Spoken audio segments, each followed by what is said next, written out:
আলাউদ্দিন জিহাদি শুনতে পাচ্ছেন, হচ্ছে সৈয়দ আহমদ রায় বেরেলির মান্যকারী ব্যক্তি। এর জন্মের আগকার কেতাব ফতোয়া ফাইজুর রসুল 57 পৃষ্ঠাতে কি লেখেছে, এই দুইজন কোন ধরনের ব্যক্তি ছিল? এরা ইংরেজের দালাল ছিল, ইংরেজের পরোটা খেয়েছে, ইংরেজরা পালকিতে করে খাওয়ার পর সামদানি সাহেব দীর্ঘক্ষণ ধরে ওয়াজ নসিহত করেছেন। আর লোকজনের সংখ্যা অত্যন্ত কম, প্লেন কেতাব দেখাবো, আমি দলিল ছাড়া কথা বলার চেষ্টাই করি না, বুঝলেন। এই কারণে আমি তাজুস শরিয়ার কাছে এবং পড়া ছাত্র, বেরেলি মাদ্রাসা মানজার ইসলামের ছাত্র। ভারতবর্ষে মুসলমানকে দুটা দল তৈরি করেছে, নামটা ইসমাইল দেহলভি, এটা ভালো করে বুঝে যান। ওর নাম হচ্ছে ইসমাইল দেহলভি আর সৈয়দ আহমদ রায় বেরেলি। আলাউদ্দিন জিহাদি শুনতে পাচ্ছেন, হচ্ছে সৈয়দ আহমদ রায় বেরেলির মান্যকারী ব্যক্তি। এর জন্মের আগকার কেতাব ফতোয়া ফাইজুর রসুল 57 পৃষ্ঠাতে কি লেখেছে, এই দুইজন কোন ধরনের ব্যক্তি ছিল? এরা ইংরেজের দালাল ছিল, ইংরেজের পরোটা খেয়েছে, ইংরেজরা পালকিতে করে খাবার পৌঁছিয়েছে। তাই ফতোয়া ফাইজুর রসুল 57 পৃষ্ঠাতে লিখেছে যে, আমি প্লেন কথাটা বর্ণনা করব যে, लिहाजा राय बरेली सिलसिला बैत में मुरीदाना दुरुस्त नहीं। जो लोग राय बरेली साहब के सिलसिला बैत हो गए, वो बैत को ख़त्म करके किसी दूसरे काबिल बैत सुन्नी पीर से मुरीद हो जाए। ইসমাইল দেহলভিকে আর সৈয়দ আহমদ রায়বেরিকে দুজনাকে একদিনে জবাই করেছিল, সুন্নিরা জবাই করেছিল। ভারতবর্ষের পাঞ্জাবের এরিয়াতে বালাকোটের মাঠে ইসমাইল দেহলভিকে গুলি করে মেরেছিল আবদুল্লাহ জাই। একটা গুলি করে মারার পর মৃত্যু নিশ্চিত না করার জন্য পরপর কয়েকটা গুলি মেরে ওকে খতম করেছিল। আর বালাকোটি যাকে বলতেছে, সে পালিয়ে গিয়েছিল, যুদ্ধ প্রান্ত থেকে পাহাড়ের মধ্যে ঢুকে গিয়েছিল। বল্লমের খুঁচা দিয়ে মেরে ওকে বাহির করা হয়েছিল। ওর লাশকে টুকরা টুকরা করে কেটে নদীতে ভাসিয়ে দেওয়া হয়েছিল, ওর কবর দেওয়া হয়নি। কিন্তু যারা আজকাল বুঝেছেন অমুক করা চলবে, বাংলাদেশ থেকে মনে করছে খুব বড়, বাংলাদেশের মৌলবীটা কত বড় মৌলবী আছে, ওরা একদিন পাঁজরে ভিড়ালে বুঝতে পারবেন যে ওর ভাঁড়ে কতটা তেল আছে। কিন্তু যখন আমরা আসি তখনই বুঝে আমাদের মৌলবী মৌলানারা বলি, তাহলে আপনি বুঝতে পারবেন ওর কবর দেওয়া হয়নি।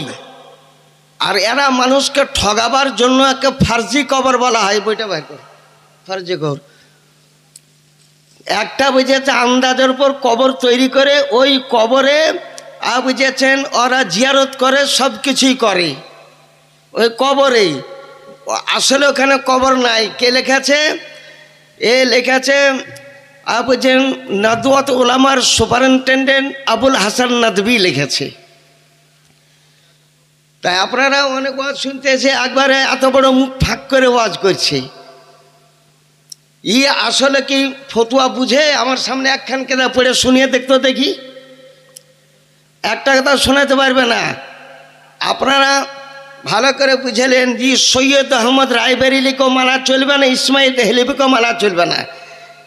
একটা পয়েন্টের জন্য একটাই কেতাব কেবল আমি ব্যবহার করব। আছে আমার কাছে অনেক কেতাব, বুঝলেন, আজকে লাইব্রেরি উঠিয়ে নিয়ে চলে এসেছি। আমি শুনলাম যে এইখানে কিছু বলতে হবে, সেই কারণে। কিন্তু এত রাত্রিতে দিলে কি আরে শোনা যায়? সব লোক ঠান্ডাতে তো আপন আপন বাড়ি চলে গেলেন তিনারা। সৈয়দ আহমদ রায় বেরেলিকে মানা চলবে না। আর হচ্ছে আলাউদ্দিন জিহাদি সৈয়দ আহমদ রায় বেরেলি দলের লোক। যদি আমার কথা বুঝেছেন খেলাফ প্রমাণ করিতে পারে, তো জানবো যে তুই একটা বাপের বেটা।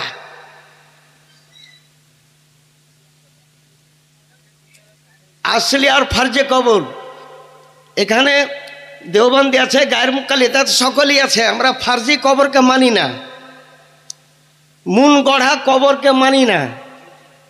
মুন গড়া কবরকে জিয়ারত করি না।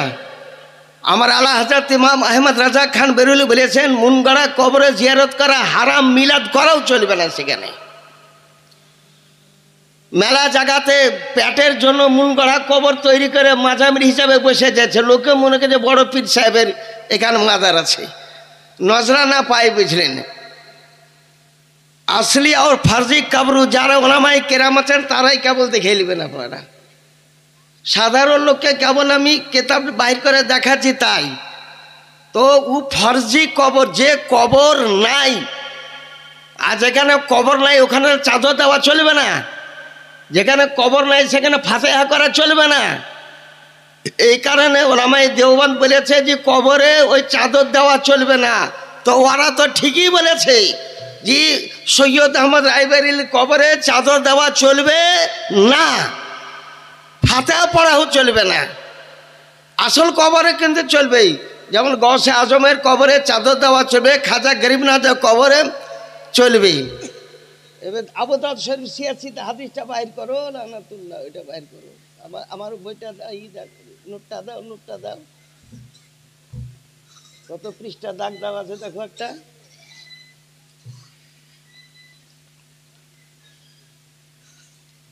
একশো 461 পৃষ্ঠা বাইর করো।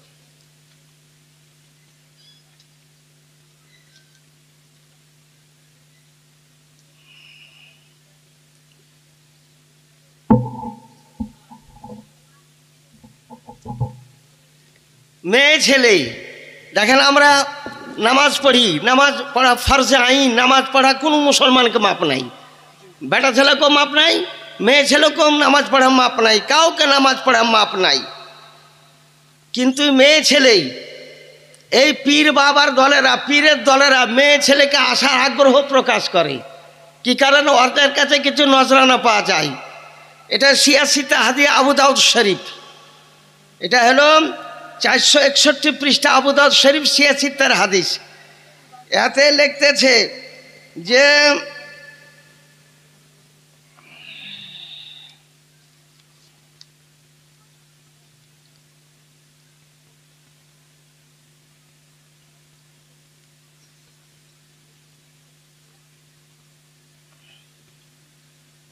বাবু জিয়ারতি নিসাইল কবুর, মেয়ে ছেলেকে কবর জিয়ারত করা চলবে কি চলবে না? তো সিয়াসিদ হাদিস শরীফের মধ্যে লিখতেছে ওর ওপর লানত বর্ষণ হবে যে মেয়ে ছেলে কবর জিয়ারত করতে যায়। বাড়ি থেকে বাইর হওয়ার সঙ্গে সঙ্গে ওর ওপর লানত বর্ষণ হয় যতক্ষণ পর্যন্ত বাড়ি ফেরত না আসে। আর আলাউদ্দিন জিহাদিকে বলেছে মেয়ে ছেলে কবর জিয়ারত করা যায় গেছে, তাইলে ও হাদিস শরীফ কথা মানে না। আর যে ব্যক্তি হাদিস শরীফকে মানে না ও আবার মুসলমান কিসের? এটা হচ্ছে আবু দাউদ শরীফ 461 পৃষ্ঠা হাদিস শরীফ, অরিজিনাল। এটা আবু দাউদ শরীফ একদম। আপনারা তো দূর থেকে দেখতেও পাবেন না, আর বইও তো মেলায় ভারী। এই দেখেন, এটা আবু দাউদ শরীফ। যে কোনো ব্যক্তি থাকেন আপনি দেখতে পারেন আবু দাউদ শরীফ ওর ইটাতে।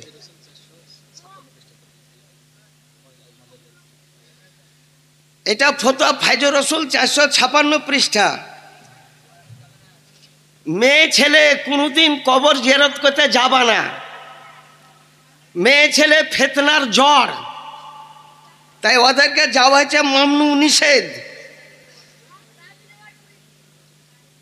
আগতে বুড়ি মেয়ে ছেলেকে যাওয়ার এজাজতটা দিয়েছিল, আর জওয়ান মেয়ে ছেলে কোনো পীর বাবার মাজার কিংবা গোরস্থানও জিয়ারত করতে যেতে পাবে না। পরবর্তীতে উভয়কেই নিষেধ করে দেওয়া হয়েছে, বুড়ি মেয়ে ছেলেও যেতে পাবে না, জওয়ান মেয়ে ছেলেও যেতে পাবে না। যেমন নামাজ পড়তে, আগতে নামাজ পড়তে যেত মেয়ে ছেলেরা, বুখারী শরীফ এটা প্রথম খণ্ডে লেখা আছে। তো উমর ফারুক আজম রাদিয়াল্লাহু তাআলা আনহু তিনি বললেন কোনো মেয়ে ছেলে মসজিদে নামাজ পড়তে আসতে পাবে না। তো মেয়ে ছেলের আয়েশা সিদ্দিকা রাদিয়াল্লাহু তাআলার কাছে গিয়েছিলেন যে নবীর যুগে মসজিদে নামাজ পড়েছি, এখন আমাদেরকে মসজিদ নামাজ পড়তে যেতে দিচ্ছে না। আয়েশা সিদ্দিকা 2210টা হাদিসের হাফেজা, 2210টা হাদিসের হাফেজা। আয়েশা সিদ্দিকা রাদিয়াল্লাহু তাআলা একটাই বেটা ছেলে মাত্র, উনার থেকে বেশি হাদিস মুখস্থ করেছিলেন তিনি আবু হুরায়রা রাদিয়াল্লাহু তাআলা আনহু। দ্বিতীয় পজিশনে আছেন হযরত আয়েশা সিদ্দিকা রাদিয়াল্লাহু তাআলা আনহা। আয়েশা সিদ্দিকা বললেন নবী যদি হতেন তোমরাকে নিষেধ করে দিতেন, আজ থেকে কোনো মেয়ে ছেলে মসজিদে নামাজ পড়ে আসতে পাবে না।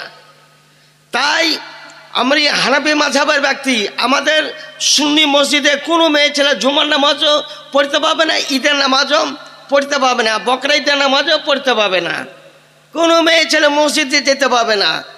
ওর থেকে ওরা বাড়িতে নামাজ পড়ো, তুমি হচ্ছে আওরাত, তোমার আওয়াজও আওরাত। কোরআন শরীফে উচ্চ আওয়াজে পড়তে পাবে না, তোমার আওয়াজ যেন বাড়ির বাইরের লোক শুনতে না পায়। মেয়ে ছেলেকে পর্দা করা ফরজ, পর্দা করা জরুরি আছে। তা আপনি শুনতে পেলেন, এটা ফতোয়া ফাইজুর রসুল 456 পৃষ্ঠা। একই পয়েন্টের উপর দেখায় না। আচ্ছা, এটা হলো বাহারের শরিয়াত, আলমগীরি কিতাবের কম বেশি তর্জমা। এটা হলো বাহারের শরিয়াত। বাহারের শরিয়াতে একই কথা লেখা আছে যে দুরে মুক্তার থেকে হাওয়ালা দিচ্ছে, দুরে মুক্তাটা বাইর কর, ফতোয়া স্বামীটা বাইর কর, অরিজিনাল আরবিতে আছে ওটা। দুরে মুক্তারের মধ্যে লেখা আছে যে বুড়ি মেয়ে ছেলে হোক চাহে জওয়ান মেয়ে ছেলে হোক, কোনো মেয়ে ছেলে কোনো গোরস্থানও জিয়ারতকে যেতে পাবে না, কোনো পীরের মাজারও যেতে পাবে না।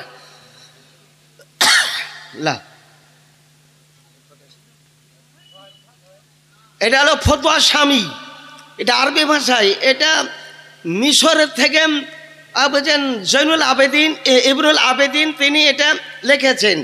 এই কেতাবটার মোকাবেলা করতে পৃথিবীতে আজ পর্যন্ত কোনো ব্যক্তি পারেনি। এই কেতাবের মধ্যে ওটাই লেখা আছে, বুঝলেন, এই কেতাবের মধ্যে ওইটাই লেখা আছে, কোনো মেয়ে ছেলে কবর জিয়ারত করতে যেতে পাবে না। রাখো আমাকে নোটটা, আমাকে দাও একটা করে। আচ্ছা,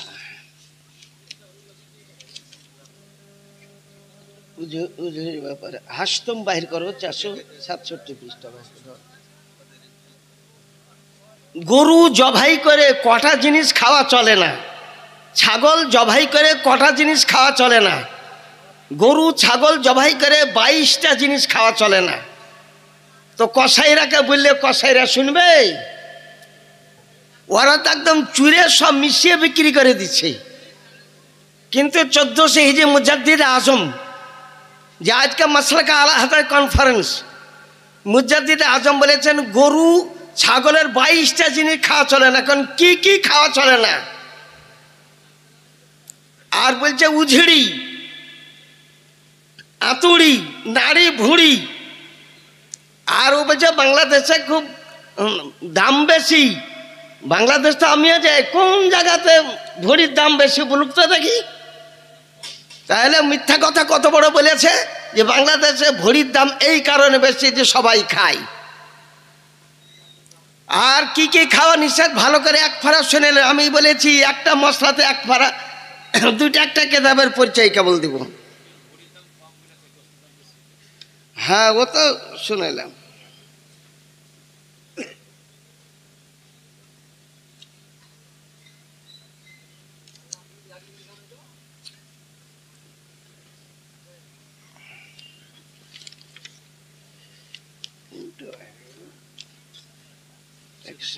একসঙ্গে সব গলাজি লেখা আছে।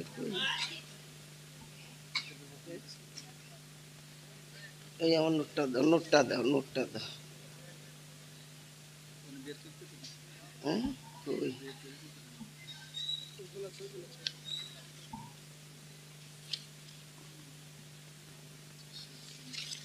হ্যাঁ,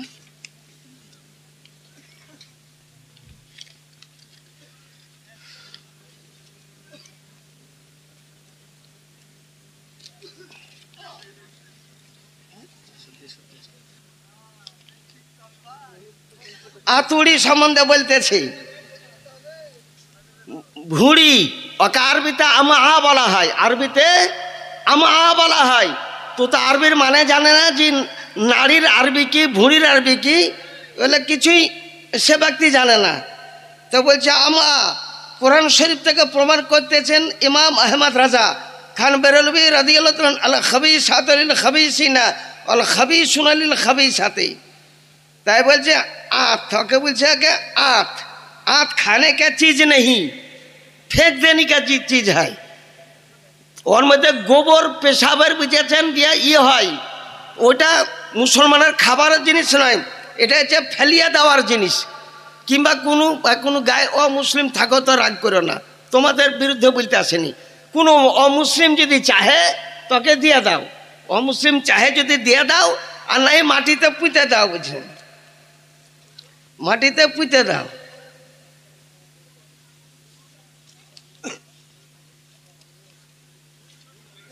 এই সাইডে তো একটা উঝিড়ি মশলা আছে, ছোট্ট বই আছে, একটা ছোটি বই আছে, হ্যাঁ ছোট একটা ছোটি বই আছে।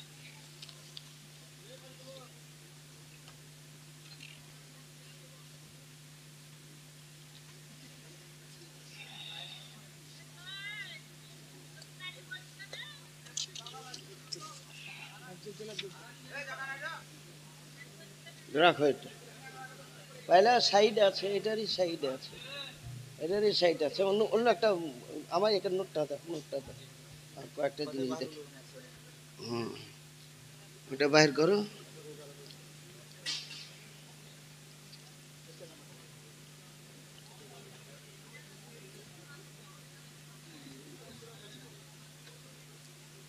তিনশো 36 পৃষ্ঠা বাইর করো, অষ্টম খণ্ড 326 326 326 327 326 বাইর করো, 327 বাইর করো, অষ্টম খণ্ড। যেটা দিলাম ওইটা, যেটা বই ধরে পছন্দ তাড়াতাড়ি বইকে থুয়ে দিচ্ছে এখানে, যে বইটা এখানে দিলাম, হ্যাঁ 327 পৃষ্ঠা বাইর করো, 327 পৃষ্ঠা বাইর।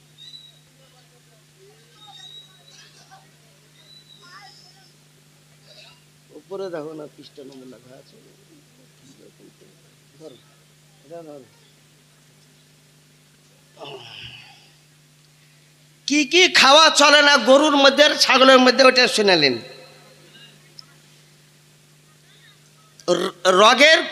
রগের রক্ত, রগ থেকে যে রক্ত বাইরে খাওয়া হারাম। পিত্তা, পিত, আপনারা গন্তে করেন, আমি গন্তে করলে লাইন ভুলে যাব।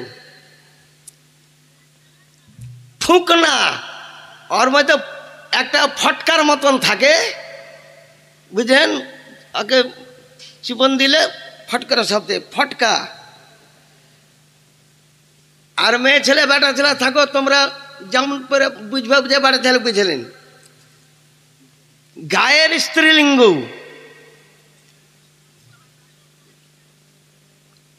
আর হচ্ছে গরু, আর হচ্ছে পুংলিঙ্গ।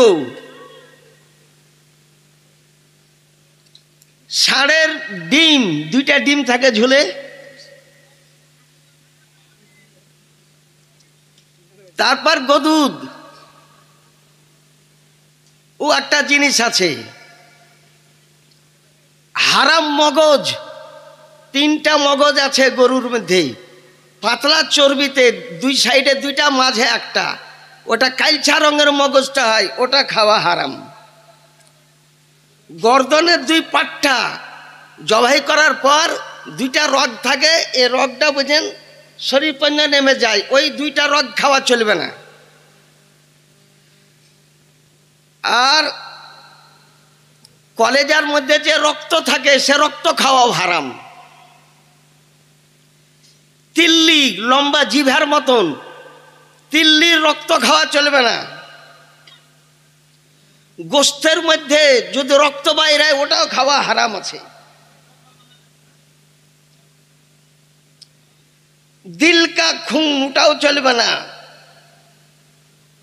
জর্দ পানি, একটা ছোট্ট থৈলির মধ্যে ধরেলেন যে হলুদ রঙের পানি থাকে, ওই পানিটা খাওয়া চলবে না। নাকের মধ্যে, নাকের যে চামড়া রুতুবাত থাকে, এটা খাওয়া চলবে না।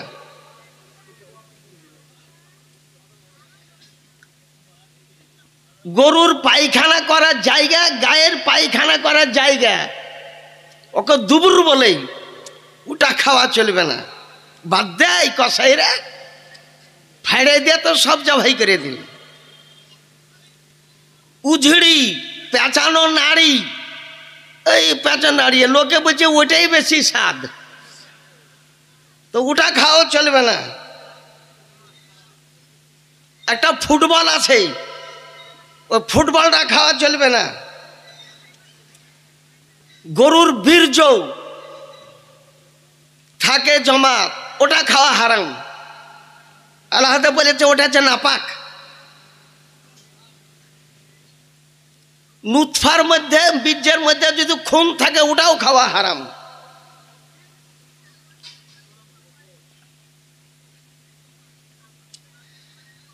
আর যদি গর্ভবতী গাই, ও বাচ্চাটা যদি গোস্তে লুথড়াতে পরিণত হয়ে যায়, তো ওটা জিন্দা থাকবে না, ওটা খাওয়া চলবে না মুসলমানকে।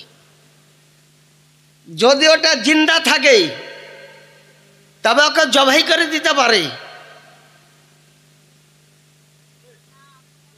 ওটা আপনার রুছাই খান না রুছাই ওকে পিতে দেন।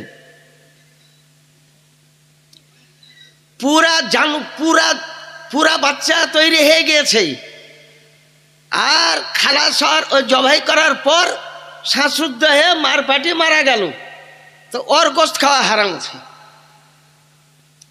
দেখেন এবার কম বেশি 22টা পূজা গেল, আমার 22টা পূজা গেল। ফতোয়া রাজাবিয়া 8ম খণ্ড 227 পৃষ্ঠা। আর দিকে তাআলা হযরত ইমাম আহমদ রাজা খান বেরুল বলেন, কাশ বলে উঝড়িকে, ওটাও খাওয়া চলবে না কোনো মুসলমানকে। দেখেন আমার ভিডিও মিটার বিরোধী ব্যক্তি, যে যারা ভিডিও করে ফতোয়া রাজাবিয়া 10 খণ্ড বাইর করুন, ফতোয়া রাজাবি তাজুস শরিয়া 10 খণ্ড, তাজুস শরিয়া 10 খণ্ড। এই কিতাবের মধ্যে লিখতেছে যে আমি এখানে বক্তব্য দিচ্ছি, ভিডিও মিডিয়া তুলে নিচ্ছে বুঝলেন, আর লোকে বলছে নহিমুদ রেজভী ভিডিও করেছে। আমরা কোনো ভিডিও করার হুকুম দিই না, ওই মোবাইলে তুলে নেয়, নেটের উপর ছেড়ে দেয় নহিমুদ্দুর রেজভী এটা অমুক বলতেছে। আর কিছু কিছু মৌলবি একদম খুব শখ করে খুশি হয়ে ভিডিও তৈরি করে নিজেকে প্রচার হওয়ার জন্য। ও সম্বন্ধে কি লিখতেছে কিতাবের মধ্যেই, ফটো তোলা, আমার ভিডিও তৈরি করা, বক্তব্য দিচ্ছে, লোকে বলছে শুনে। আচ্ছা দেখুন, বুখারী শরীফ যিনি লেখেছেন মোহাম্মদ ইবনে ইসমাইল, তখন ভিডিও কিছু ছিল না, কিন্তু সারা পৃথিবীতে বুখারী প্রচার, সারা পৃথিবীতে ফতোয়া রাজাবিয়া প্রচার। আবু দাউদ, নাসাই, ইবনে মাজাহ, তিরমিজি, ইমাম আজম এরা কোনো ভিডিও করেনি, কিন্তু সারা পৃথিবীতে উনাদের কিতাব নিয়ে আমরা করতেছি। তো ভিডিও করার সম্বন্ধে কি বলতেছেন, ফতোয়া তাজুস শরিয়া 10ম খণ্ড 33 পৃষ্ঠা। ইনি এমন একজন ব্যক্তি, সারা পৃথিবীর সর্বশ্রেষ্ঠ বড় মৌলানা। তাজুস শরিয়া আক্তার রেজা হুজুর, যে মক্কা শরীফের সদর মুদাররিস পর্যন্ত তার সঙ্গে পাল্লা করতে পারেনি, মদিনা শরীফের মাদ্রাসার হেড মৌলবি পাল্লা করতে পারেনি, যার নাম আক্তার রেজা হুজুর। ইনি একটা কিতাব লিখেছেন 25 কেজি ওজন, ফতোয়া তাজুস শরিয়া। তাতে লিখতেন জানদার কি তসবির খিচনা খিচওয়ানা হারাম হয়। জানদারের তসবির, জানদারের ফটো তোলা, যে তুলবে সেও হারাম করবে, যে তোলাবে সেও হারাম করবে। ফতোয়াতে লিখতেছে, কারণ তুমি এতে জান দিতে পারবে না, এতে জান দিতে পারবে না, আর এটা তুলে একটা খেলার তামাশা ছাড়া কিছুই নয়। তো যে সমস্ত মৌলবি মাওলানারা ওই ভিডিও করছে, আর তারাই খুব বড় বড় লেকচার দিতেছে বুঝলেন, একটা ভিডিওর বিরুদ্ধে একটা কথা বলার তাদের ক্ষমতা নাই। একটা দুইটা ফতোয়া দেয়নি, এই ফতোয়াটা আলা হযরত ইমাম আহমদ রাজা খান বেরলভী তাসবির আহকামে তাসবিরের মধ্যে বলেছেন, আশাদুল আযাব ইয়াউমাল কিয়ামাত আল মুসাব্বিরুন, সব থেকে বড় আযাব হবে কিয়ামতের প্রান্তরে, যে ফটো তুলবে, ফটো খিঁচবে, যে খিঁচার ফটো তোলার অধিকারটা দিবি কিয়ামতের প্রান্তে। আরই সব থেকে বড় আযাব। এ ফতোয়া তাজুস সারিয়া, বুঝলেন? নোটটা দাও, আমি বেশিক্ষণ আর বলবো না, বুঝলেন? ওই ফতোয়া তীর্থখণ্ড বাহির করে না, নোটটা দাও। ওই ফতোয়া এই মুফতি আজম তীর্থখণ্ড।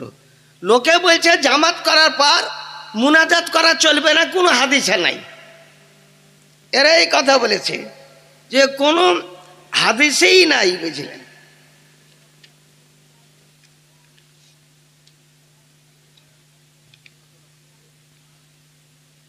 দুশো 23 পৃষ্ঠা বাইর করো, 223 পৃষ্ঠা আছে উপরে, দেখবে তো পৃষ্ঠা নম্বরটা পাবা।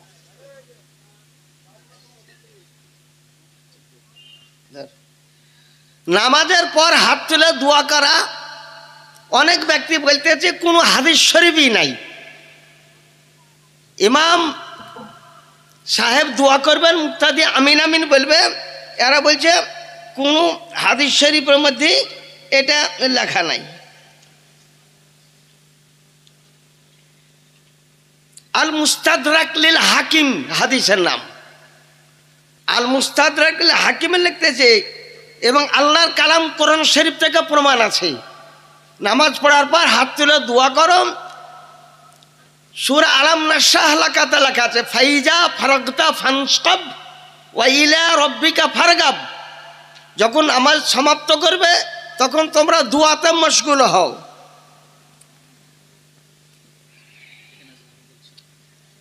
আর ইমাম সাহেব দোয়া করবেন, মুক্তাদি আমিন আমিন বলবে, এটা কোন হাদিস শরীফের মধ্যে লেখা আছে? হাকিম লিল মুস্তাদরাকে আছে, আর মারিফাত সাহাবাতে আছে, কানজুল উম্মালে ইত্যাদি কিতাবের মধ্যে হাদিস, ওগুলো হাদিসের কিতাব। লা ইয়াজতামিউ মালা ফায়াদউ বাদহুম ওয়া ইউমিনুল বাদ ইল্লা আজাবাহুমুল্লাহু তাআলা। ইমাম সাহেব যদি দোয়া করেন, মুক্তাদি যদি আমিন আমিন বলে, তা আল্লাহ তার দোয়াকে কবুল করবেন, আল্লাহ তার দোয়াকে কবুল করবেন। এই হাদিস শরীফের মধ্যে। কিন্তু ওরা ধুঁড়ে পায়নি, আসলে ওরা 2 বছর 3 বছর পরে মৌলবি হয়ে গেল। আমি 1960 সালে আরম্ভ করেছি পড়তে, 1978 শেষ করেছি। তো কত বছর টাইম লাগলো।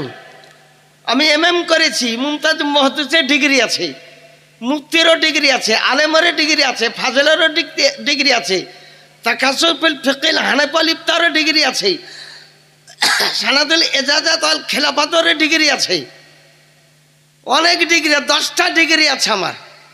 তাও এখন পর্যন্ত কিতাব আমরাকে দেখতে হয়। আন্দাজের উপর জোর করে ফতোয়া দেওয়া চলে না। এই ফতোয়া দিতে যাই, হাদিস মোতাবেক ফতোয়া না দিতে যাই, মুসলমানের ঝগড়া লাগিয়ে দিচ্ছে, বুঝলেন? তাই এখানে কিতাবের মধ্যে লেখাছে ইজতেমাউল মুসলিমিন, মুসলমান সবাই একসঙ্গে জমা হও আর আল্লাহর দরবারে দোয়া করো, হাসনা হাসিন হাদিস শরীফের মধ্যে লেখা আছে।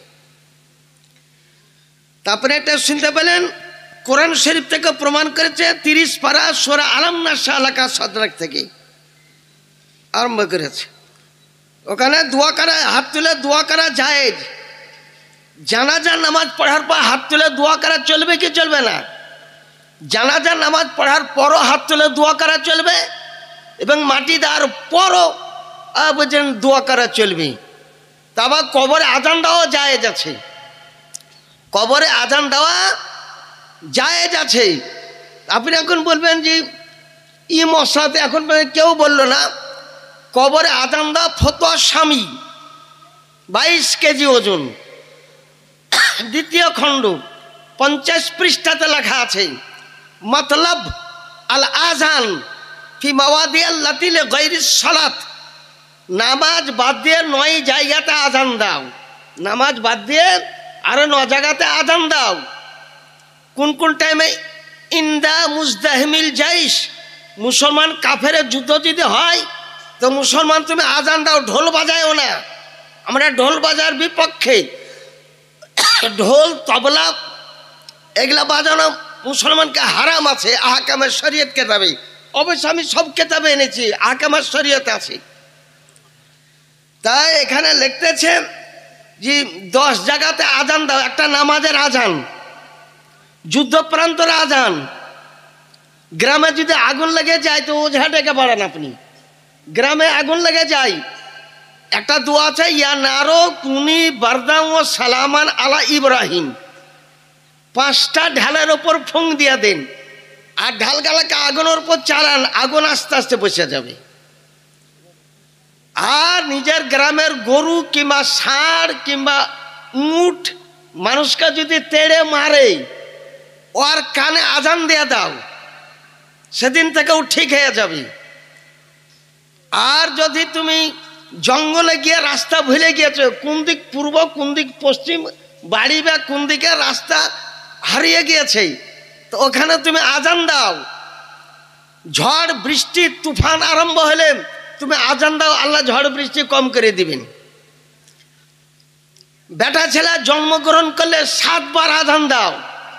ডান কানে 4 বার আজান দাও, বাম কানে 3 বার একামাত দাও। মেয়ে ছেলে জন্মগ্রহণ করলে 5 বার আজান দাও। ডান কানে 3 বার আজান, বাম কানে 2 বার একামাত। এখন তো সব হসপিটালই হচ্ছে, বুঝলেন। আন্দাজে বলে দিয়েছে বাচ্চা তো টেড়া হয়ে আছে, উবুড় হয়ে আছে, ভাই ছেলে লাও নেই, ওর মাকে লাও। ইও ভয় খেয়ে গেল, কি করবে, অপারেশন করো, তাছাড়া তো উপায় নাই। আর ইন্দা ইনজালিল মাইয়িতিল কবরা, আর মাইয়িতকে কবরে দফন করার পর আজান দাও। ফতোয়া স্বামী 2য় খণ্ড 50 পৃষ্ঠা। কোন মার দুধ পান করা বেটা যদি থাকে, নাম আমার মোহাম্মদ নাইমুদ্দিন রিজভী। আমি শুধু পশ্চিমবঙ্গকে চ্যালেঞ্জ দিই না, গোটা ভারতের উপর আমার চ্যালেঞ্জ থাকে। ফজর নামাজ 2 রাকাত ফরজ, আমি চ্যালেঞ্জ করলাম, তো মক্কার লোক আমার কথা আই করতে পারবে, খেলাপ করতে পারবে? তা তো আর পারবে না। মক্কা তো ফজর নামাজ 2 রাকাত, আমার এখানে ফজর নামাজ ফরজ 2 রাকাত, আর 2 রাকাত সুন্নাত। তো অনুরূপ আমি যদি কোনো হাদিস শরীফ থেকে বর্ণনা করি, তো পৃথিবীর কোনো দুধ পান করা মার লাল নাই যে এই ফতোয়াকে খতম করতে পারে। তাই কবরে দফন করার পর আজান দিলে 10টা উপকার হয়। আজান দিলে 3টা প্রশ্ন কবরে করা হয়, 3টা প্রশ্নের উত্তর আজানে আছে। 3টা উত্তর আজানে। কবরে জিজ্ঞাসা করবে মুনকির নাকির মার রব্বকা, আর আমরা আজানে বলি আল্লাহু আকবার আল্লাহু আকবার। যে আল্লাহু আকবার উত্তরটা হয়ে গেল। মা দিনকা, ধর্ম কি বলে, হাইয়া আলাস সালাহ, নামাজ ওয়ালা ধর্ম।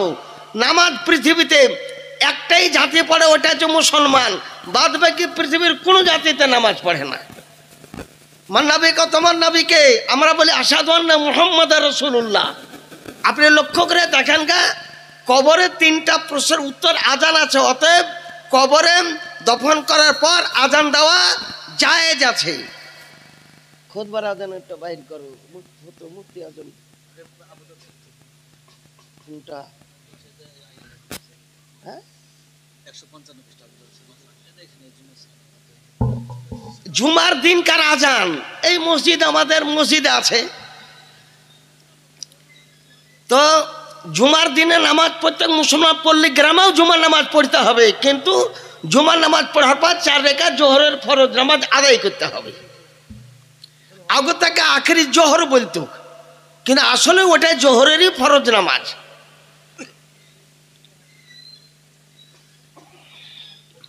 তাই এখানে লিখতেছে আজানটা কোথায় দিতে হবে। সব মসজিদে এক মৌলবি নিজেকে বলছে আমি মাসলাক আলা হযরত। মাসলাক আলা হযরত তো মহ পর্যন্ত মানে না, আর বলছে মাসলাক আলা হযরত। আর কিছু কিছু গ্রামের মুরল মাতাব্বরে চাপ সৃষ্টি করে ইমামের উপরে, জোর করে এখানে আজান দাও। আজানটা কোন দিক জায়গায় দিতে হবে? এটা আবু দাউদ শরীফ, এটা হলো আবু দাউদ শরীফ 86টা হাদিস। হাদিসটা পড়ে শোনাই আপনাদেরকে। হাদাসানা নুফাইলি হাদাসানা মুহাম্মদ ইবনে সালমাতা আন মুহাম্মদ ইবনে ইসহাক আনিস জোহরি আনিস সাহেব ইবনে ইয়াজিদ কলা কানাই ওয়াজ্জানা বাইনি ইয়াদাই রাসূলিল্লাহ সাল্লাল্লাহু আলাইহি ওয়াসাল্লাম ইজা জালাসা আলাল মিম্বারে ইয়াউমাল জুমআ আলা বাবিল মসজিদ আবু বকর ওয়া উমর। ইনি বলতেছে রাসূলুল্লাহ সর্বপ্রথম আযানটা চালু করেছেন মদিনা শরীফে। রাসূলুল্লাহ মদিনা মসজিদ নববীর মেম্বারে যখন বসতেন, কাঠের মেম্বার ছিল, মেম্বারে যখন বসতেন, আমিও মদিনা শরীফ দেখেছি, যে মক্কা শরীফ দেখেছি, নবী যখন ইজা জালাসা রাসূলুল্লাহ সাল্লাল্লাহু আলাইহি ওয়াসাল্লাম আলাল মিম্বারে ইয়াউমাল জুমা, জুমার দিন যখন মিম্বারে বসতেন, আযানটা কোথায় দিত, যে আযানটা দাওয়াত কানাই ওয়াজ্জানা বাইনি ইয়াদাই রাসূলিল্লাহ সাল্লাল্লাহু আলাইহি ওয়াসাল্লাম, রাসূলুল্লাহর মিম্বার নবীর সম্মুখে, অর্থাৎ মিম্বারে বসতেন নবীর সম্মুখে, মসজিদে বাহিরে আযান দেওয়া হতো। আলা বাবিল মসজিদ, একদম বাব মানে দরওয়াজায় স্পষ্ট লেখা আছে। আর যা তা উল্টা পাল্টা বুঝিয়ে চলে যাচ্ছে, আর লোকে বলছে যে একই রকমের ওয়াজ, একই রকমের ওয়াজ কেন হবে, হাদিস শরীফ থেকে বর্ণনা করতে হবে। যেমন আমাদের নুরুল আরফিন সাহেব অনেক কটা হাদিস শরীফের ব্যাখ্যা দিয়েছেন, বুঝলেন। তো এখানে লিখতেছে যে মসজিদের দরজাটা কত দূরে ছিল, মিম্বার থেকে 100 হাত দূরে, মিম্বার থেকে 100 হাত দূরে। নবীর মদিনার মসজিদ নববী 100 হাত লম্বা, 100 হাত চওড়া ছিল, 100 হাত দূরে দরজা ছিল। আর সেই দরজার বাহিরে আযান দিয়েছেন বেলাল রাদিয়াল্লাহু তাআলা। ইনি যে আমাদের ইসলাম ধর্মের প্রথম মুয়াজ্জিন হযরত বেলাল রাদিয়াল্লাহু তাআলা, তিনি আযান দিতেন। তো ইনি সাহাবী রাসূল, আর এটা স্বয়ং রাসূলুল্লাহ সাল্লাল্লাহু আলাইহি ওয়াসাল্লামের কথা। নবীর কথা মানব না, তোমার মুরলের কথা মানব, কোন লোকের কথা মানব, বেরাদারান ইসলাম, হাদিস শরীফে যেটা আছে। আর নাইতে রদ করতে তো রদ করে দিয়ে যা। যদি কেউ বলে যে হাদিস শরীফ ভুল হচ্ছে, তো তুই সঠিকটা প্রমাণ করে দিয়ে যা। এটা আবু দাউদ শরীফ 155 পৃষ্ঠা প্রথম খণ্ড। ধর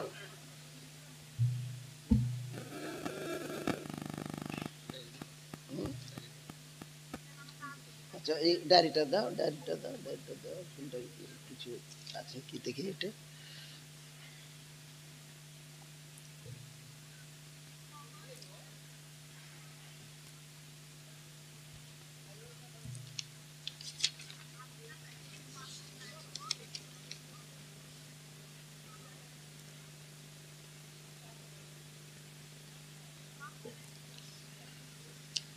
আপনারা শুনতে পেলেন যে তাহলে গরুর নাড়ি ভুড়ি খাওয়া একদম মকরু তাহারিমি,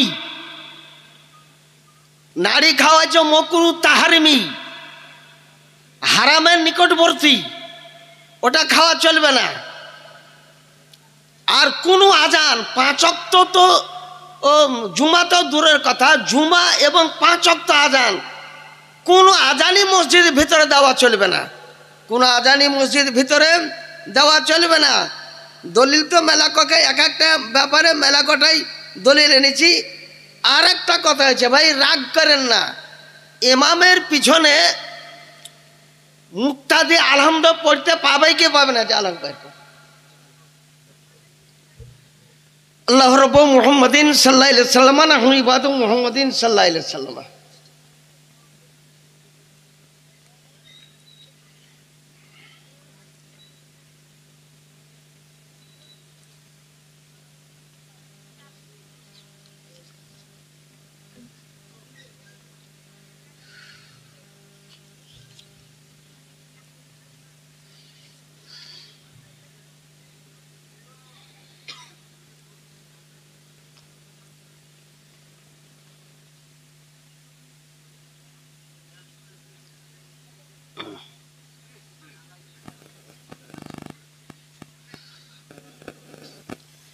শুনালেন কেমন করে নামাজ পড়তে হবে।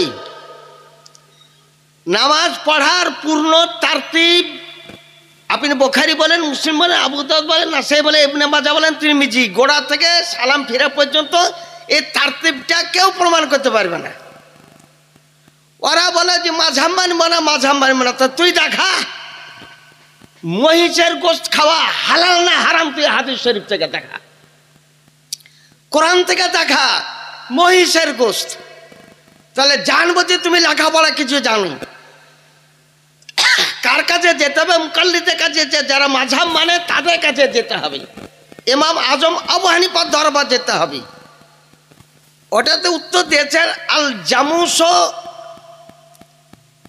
কিসমিল বাকার। জামুস মানে মহিষ, গরুর একটা ভাগ, গরুর একটা কিসিম, অর্থাৎ গরু খাওয়া জায়েজ, মহিষ খাওয়া জায়েজ। এটা ইমাম আজম আবু হানিফা রাদিয়াল্লাহু তাআলা বলেছেন। আর তুমি যদি বলো হাদিস কোরআন থেকে উত্তর দেবো, তো এই উত্তরটাই আমার দিয়ে দাও যে মহিষের গোশত খাওয়া কোরআন শরীফ, হাদিস শরীফ, বুখারী, মুসলিম, আবু দাউদ, ইবনে মাজাহ, তিরমিজি কোন জায়গাতে আছে? কেমন করে নামাজ পড়তে হয় ওটাও তো লেখা আছে ব্রাদারান ইসলাম। কেমন করে নামাজ পড়তে হয় সেটাও লিখে দিয়েছেন, জাল হক কিতাবের মধ্যে ওটাও লিখে দিয়েছেন, বুঝলেন?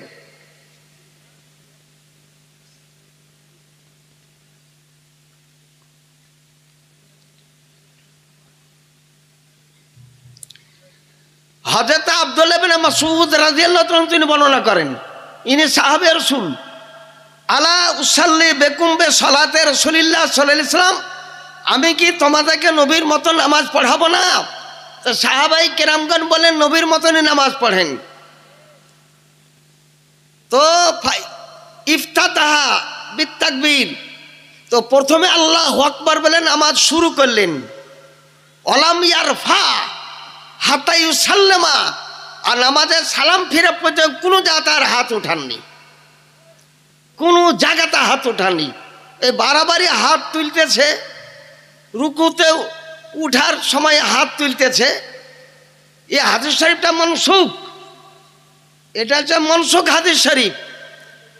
কেরাত করাও চলবে না, দারামি শরীফে লেখা আছে কেরাতুল ইমাম লাহু কেরাতুন, ইমামের কিরাতটাই হচ্ছে মুক্তাদি কেরাত।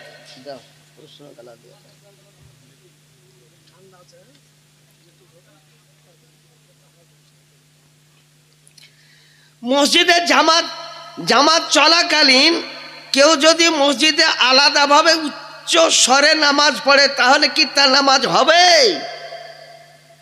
তাহলে জানতে যে জামাতে ইখতিলাফ করতেছে, ওকে জিজ্ঞাসা করতে হবে তুমি ইমামের পিছনে কেন নামাজ পড়ো না? জামাত চলাকালীন কোনো ব্যক্তি আলাদা করে নামাজ পড়তে পাবে না, ইমামের পিছনেই নামাজ পড়তে হবে। ইমাম যদি ওহাবি হয় তবে ও ব্যক্তি আলাদা করে নামাজ পড়তে পারে, কিন্তু ইমাম যদি সুন্নি হয়, সুন্নি যখন হাদিস করা মান্যকারী ব্যক্তি, মাসলাকে আলা হাদিসের ব্যক্তি হয়, তবে ওকে আলাদা করে নামাজ পড়া চলবে না। আপনি বলছেন নামাজ হবে কিনা? নামাজ তো হয়ে যাবেই, কিন্তু এটা হচ্ছে জামাতের খেলাপকারী ব্যক্তি, এ হলে জামাতের খেলাপকারী ব্যক্তি।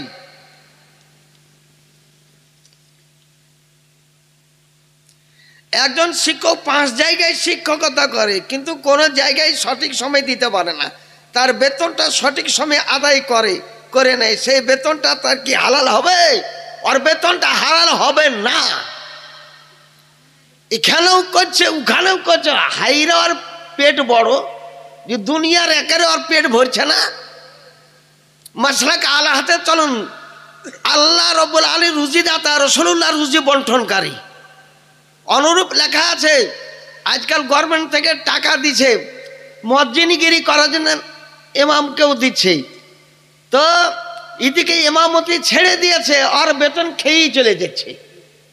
ওটাও লেখা আছে তুই যেদিন মসজিদে বন্ধ করে তুই সেদিন তুই আর ওই গভর্নমেন্টের টাকাটাও তুই আর পাবি না। ও মনে করছে আমার টাকা হয়ে গেছে আমার একদম জীবন ভরের জন্য, আরে মসজিদের জন্য হয়েছিল। ও 5 জায়গার বেতন খেতে পাবে না, তাইলে 5 জায়গাতেই সঠিকভাবে সময় দিতে হবে। ছেলেরা যতক্ষণ পড়ার টাইম অতক্ষণ পর্যন্ত পড়াইতে হবে, 5 জায়গা থেকে পড়া সম্ভব।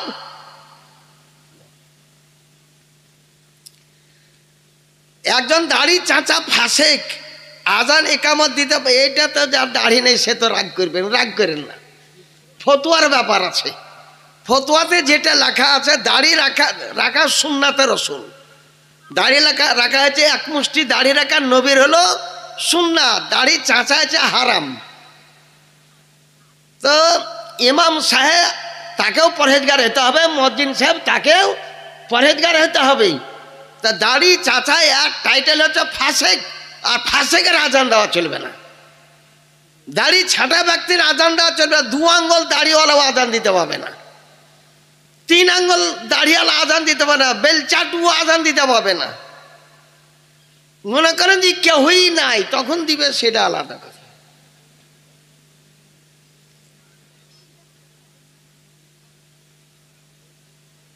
একই তো প্রশ্ন হয়ে গেল তো।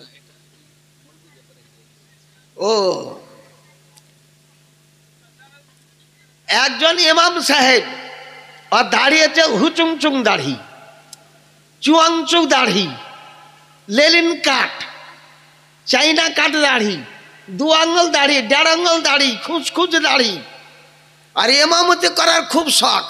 আর পিছে নামাজ পড়া মকরু তাহারিমি, যে নামাজ পড়বে ওই নামাজটাকে, ওর পিছনে নামাজ হবে না, ওই মুক্তাদিকে আবার ঘুরিয়ে নামাজ আদায় করতে হবে। কোনো দাড়ি ছাঁটা ব্যক্তি, 4 আঙ্গুলে কম দাড়িওয়ালা ইমাম, ওই ইমাম হওয়ার যোগ্য ব্যক্তি নয়, আর সাক্ষী পর্যন্ত চলবে না। আর আর এখন দেখছি অনুরূপ দাড়ি কালো করা, কালো করে, মানে সাদা দাড়ি কালো করেছে, ওর পিছনেও নামাজ পড়া চলবে না, ওর পিছনে নামাজ পড়া চলবে না। দাড়ি কালো করুক, চাই চুল কালো করুক। কিছু কিছু বেটা ছেলে আছে মালা দিছে, মালা হাতে বালা, বেটা ছেলেকে হাতে বালা দেওয়া হারাম, একদম গলায় চেন পরা হারাম, এগুলা চলবে না। মেয়ে ছেলে চলবে, তবে মেয়ে ছেলে সোনার চাঁদি ছাড়া অন্য কোনো ধাতুর অলংকার ব্যবহার করতে পারবে না। ওই 10 টাকা, এই যে এখানে বোঝেন ওই সমস্ত চুড়ি বালি, ওগুলাকে দোকান বন্ধ করেছে, ভালো কাজ করেছে। ওই 5 টাকা 10 টাকাতে কিনা কানে ঝুলিয়ে লিছে, এগুলা শরীয়তের ফতোয়াতে লেখা আছে, এগুলা চলবেই না, কোনো মেয়ে ছেলেকে চলবে না। মেয়ে ছেলেকে এক কথা সোনার চাঁদি, এই 2টা ধাতু চলবে। আর কাঁচের চুড়ি পরা চলবে, প্লাস্টিক পরা চলবে, হাতির দাঁতের এগুলা পরা চলবে, ওগুলা চলবে। কিন্তু তামা, পিতল, ব্রোঞ্জ, কাঁসা, লোহা, এই সমস্ত অলংকার যে তৈরি হয়েছে, এগুলা পরা চলবে না। সোনা না থাকে তো এমনি থাকবি, এমনি থাকবে, বুঝলে। হ্যাঁ।